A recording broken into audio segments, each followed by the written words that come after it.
আমরা জীবনে কত মানুষ হারাইলাম, কত মানুষের সাথে এক সময় আমাদের ভালো সম্পর্ক ছিল, কিন্তু আজ তাদের সাথে কথা হয় না এবং যোগাযোগও নেই। কত কাছের আত্মীয় স্বজনের সাথেও দূরের সম্পর্কের মতো হয়ে গেছে। কত রক্তের সম্পর্কের মানুষের মুখোমুখি হলেও কিন্তু আমাদের কথা হয় না। এক সময় আমাদের কত ভালো বন্ধু ছিল, আর সেই ভালো বন্ধুদের সাথে আজ যোগাযোগ নেই, দেখা নেই, যে যার যার মতো করে বেঁচে আছি। জীবনটা একটা সময় পর কি অদ্ভুত হয়ে যায়, তাই না? ইচ্ছে করলেই কথা বলা যায়, যোগাযোগ রাখা যায়, তারপরেও কেন জানি কেউ আমরা কারো খোঁজ রাখি না। এটাই হয়তো বাস্তব জীবন।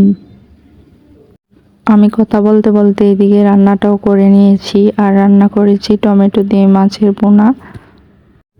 আমার পুরো ভিডিওটি আপনাদের কাছে কেমন লেগেছে সবাই কিন্তু জানিয়ে যাবেন, আর সবাই ভালো থাকবেন, সুস্থ থাকবেন। আল্লাহ হাফেজ।